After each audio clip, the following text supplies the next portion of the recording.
Ito nga pala yung menu natin mga idol. Kung bago pa lang po kayo sa channel ko, welcome po sa Girly Mar Vlog. Ito po yung ginawa natin sa pagluluto. Pinakita natin yung tokwa. Ito yung ating mga ginahit na sili at sibuyas. Gagamitin tayo yan yung rino, yung pampalasa. Mayroon tayo yung butter. Umpisahan ko na mag-isa ng bawang at sibuyas.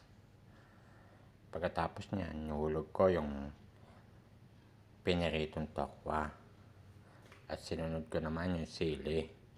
Nilagay ko na din dyan yung mayonnaise. Pagkahalo-halo niyan, nilagay ko na din yung ibang pampalasa natin.